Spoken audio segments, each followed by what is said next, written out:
the UCF Golden Knights, where Scott Frost is in the second year, coming off of 5-7, 2-7 seasons, so not that great of a year. And I think a lot of it had to do with the quarterback situation.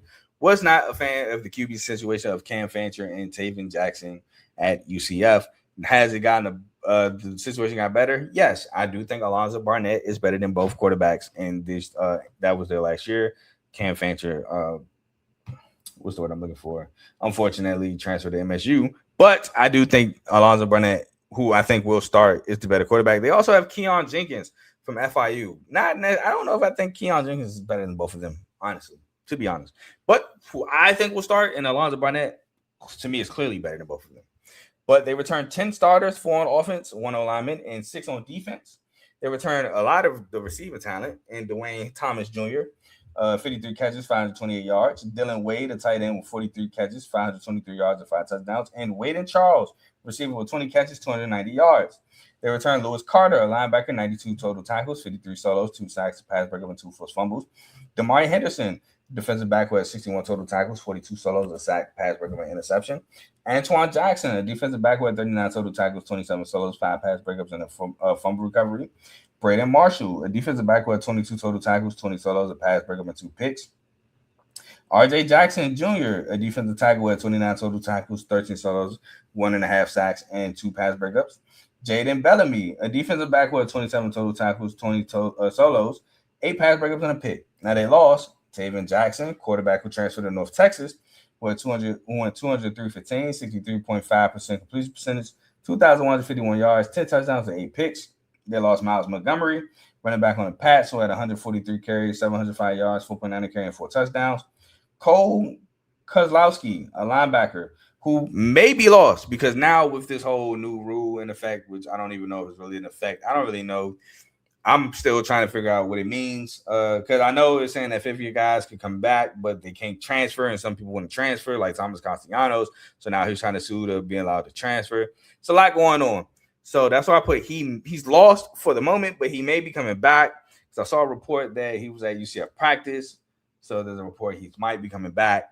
Who knows? So for the moment, I put maybe coming back. But last year, he had 82 total tackles, 50 solos, 2 sacks, 3 pass breakups, and a forced fumble. They lost Malachi Lawrence to the Cowboys, 28 total tackles, 18 solos, 7 sacks, 2 pass breakups, 2 forced fumbles. Nizak Kelly, an edge who had 46 total tackles, 34 solos, 3 sacks, 3 pass breakups, a pick, and 2 forced fumbles. On the Packers, they lost Philip Dunham, a safety who had 60 total tackles, 44 solos, 2 pass breakups, 3 picks, and a pick 6. And John Walker, who transferred to Ohio State, defensive tackle with 39 total tackles, 17 solos, a sack, and a forced fumble. They had the 69th overall recruiting class, 63rd in transfers with 32. Again, namely Keon Jenkins and Alonzo Barnett, both quarterbacks fighting it out for the quarterback battle, which I believe there has been announced a winner yet. Excuse me. But we're going to double check. QB. Oh, wait, hold on. UCF starting QB 2026. The projected starter is Alonzo Barnett, so he still hasn't named one, but like I said, I think it's going to be Alonzo Barnett anyway.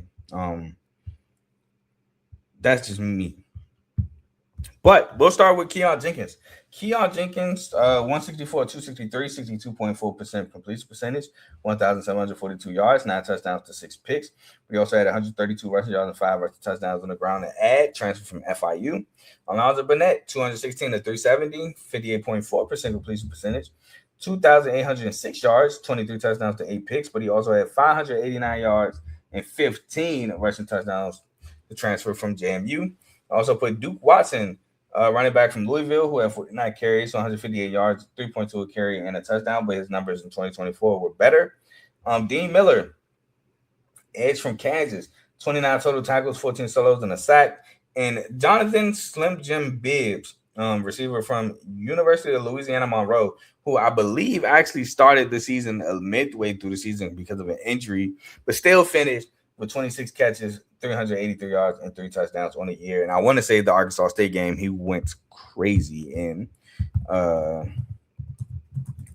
want to say it had a big game against them. I want to say that was also his first game back or something along those lines. Oh,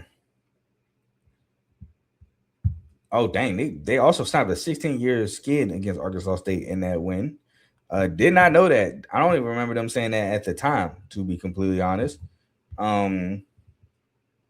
Salute to them for that, because like I said, I don't remember them saying that.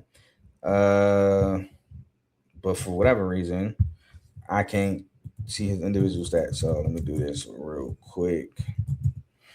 Here we go. It's game log. So he played in 1, 2, 3, 4, 5, 6, 7, 8, 9, 10, 11 games. I actually thought I was wrong. Played in 11 games, but his first game was against Bama. Didn't do anything. But against Arkansas State, he only had 4 catches, 28 yards. I must be remembering somebody else then, because I could have swore it was a receiver that was going crazy against Arkansas State for ULM. But it wasn't him, obviously. Oh, no, it wasn't him. It was Chauncey Cobb. Chauncey Cobb had a Chauncey Cobb played for Arkansas State, so it wasn't him. No, nobody went crazy. Their leading receiver only had 40 yards. I don't know. I could have sworn Slim Jim went crazy in that game, but I was obviously wrong. He ain't go crazy in no games for real. Except for Louisiana, he had 2 catches, 79 yards, and a touchdown. Well, he had 5 catches, 79 yards, and a touchdown against Coastal Carolina. Either way, sorry, my apologies, I was wrong. But he transfers to Texas Tech. UCF nonetheless. But some numbers for UCF.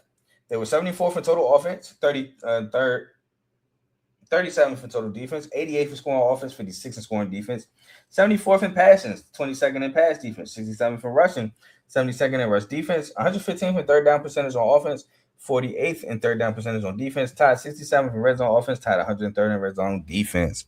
On to the schedule for UCF, where week 1 they take on Bethune-Cookman, which I have this as a win. Week 2 they take on Pitt at Pitt. I have this as a loss. Week 3 or game 3 they take on Georgia State at home. I have this as a win. Game 4 at home against TCU I have as a win. Game 5 at Houston I have as a loss. Game 6 at Oklahoma State I have as a loss. Game 7 at home against BYU I have as a loss. Game 8 home against Baylor I have as a win. Game 9 at Kansas I have as a loss. Game 10 at home against Arizona State I have as a loss. Game 11 at home against Iowa State I have as a win. And game 12 at Colorado I have as a loss. Going 5-7, 3-6, taking the under 5.5. But I will say this: Colorado is a swing game. Kansas is a potential swing game because that's a game they can win. So I think that they have a ceiling of 7-5, 5-4.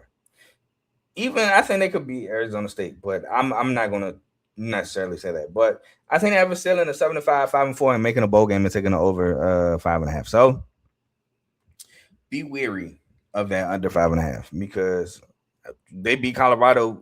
Even if they keep my schedule prediction the same and beat Colorado for a chance to make a bowl, there goes your over right there. So we'll move on